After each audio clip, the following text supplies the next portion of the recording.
नमस्कार दोस्तों, welcome to our channel. Recently एक बहुत ही इम्पॉर्टेंट डेवलपमेंट हुआ है। इंडिया ऑर्गेनाइज करने जा रहा है अनडिवाइडेड इंडिया इवेंट। इस इवेंट के लिए इंडिया ने सार्क के अपने सारे नेबर्स को इनवाइट किया है। इसमें पाकिस्तान और बांग्लादेश दोनों को इनविटेशन मिला है। इसका रीजन है इंडियन मेट्रोलॉजिकल डिपार्टमेंट यानी कि आईएमडी का 150 ईयर एनिवर्सरी मनाना।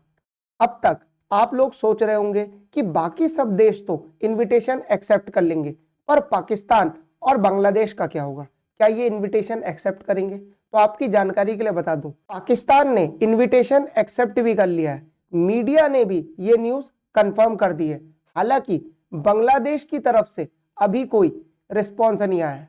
बांग्लादेश से पॉजिटिव रिस्पॉन्स आने की उम्मीद भी थोड़ी कम है, पर अब पाकिस्तान ने ये इनविटेशन एक्सेप्ट कर लिया है तो एक स्मॉल रे ऑफ होप दिखती है। इंडिया ने मिडिल ईस्ट, यूरोपियन कंट्रीज को भी इनवाइट किया है। इंडिया के आसपास के सभी देश इंडिया के इस इवेंट में पार्टिसिपेट करेंगे।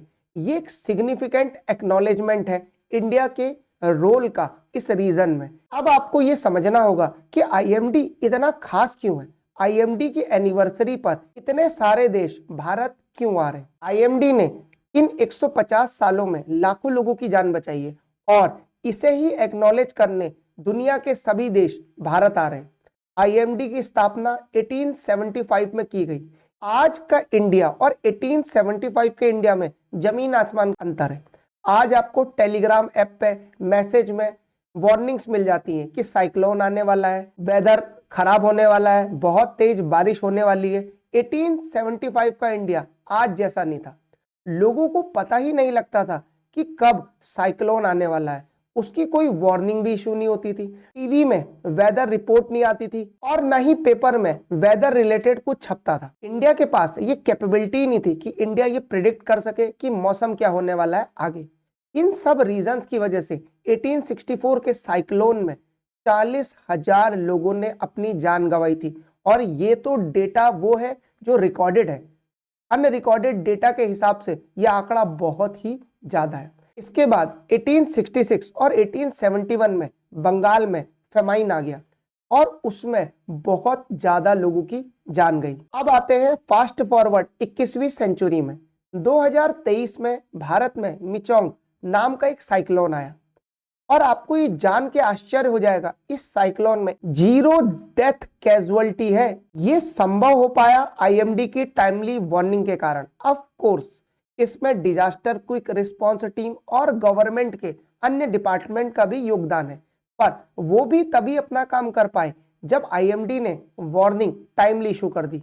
अब तो आईएमडी के पास इतनी कैपेबिलिटी है कि आईएमडी मंथ्स पहले ही मॉनसून प्रिडिक्ट कर देता है। अगर कहीं बाढ़ आने वाली है तो भी आईएमडी बता देता है और अगर मॉनसून डेफिसिट होने वाला है तो वो भी आईएमडी प्रिडिक्ट कर देता है। इससे गवर्नमेंट, फार्मर्स और अदर स्टेक होल्डर्स समय रहते अपनी बेस्ट स्ट्रेटेजी बना सकते हैं और ये बनाने के लिए उनको आईएमडी की तरफ से पर्याप्त समय मिलता है।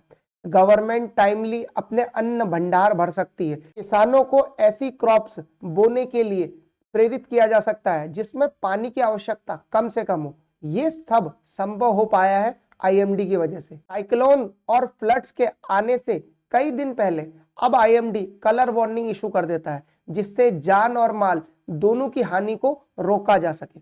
आईएमडी के ये सभी सर्विसेज और कैपेबिलिटी का फायदा इंडियन गवर्नमेंट को तो मिलता ही है, साथ ही साथ इंडिया के नेबर यानी कि पूरे इंडियन सब कॉन्टिनेंट के देश इसका फायदा उठाते हैं। आईएमडी ने अपने टाइमली प्रेडिक्शन से लाखों लोगों की जान बचाई है। आईएमडी इस साल रिपब्लिक डे में अपना टैब्लू भी प्रेजेंट करेगा। इसरो के बाद आईएमडी इस देश की finest and efficient government organisation में से एक है। कुछ दिन पहले कोई ये सोच भी नहीं सकता था कि आईएमडी अपने 150 साल इस ग्रांड लेवल पे सेलिब्रेट करेगा और पाकिस्तान जैसा देश जो भारत अच्छे अच्छे इवेंट्स पे नहीं आया वो इसमें आना स्वीकार कर लेगा। ये एक one of the finest example है इंडिया की सॉफ्ट पावर का। आगे जैसे जैसे आईएमडी एडवांस सैटेलाइट स्पेस में भेजेगा फिर आईएमडी की वेदर फॉरकास्टिंग कैपेबिलिटी और रेंज दोनों बढ़ेगी। आईएमडी की इस कैपेबिलिटी को बढ़ाने के लिए इसे इसरो के साथ मिलकर काम करना होगा और गवर्नमेंट को भी ये इंश्योर करना होगा कि आईएमडी के पास टैलेंट और फाइनेंस दोनों में से किसी की कमी ना रहे।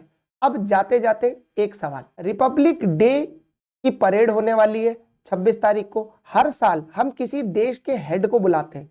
इस साल हमने किस देश के हेड को बुलाया है? क्या उसका आंसर इंडोनेशिया है या मलेशिया या नेपाल या थाईलैंड? करेक्ट आंसर आप मुझे कमेंट सेक्शन में दीजिए।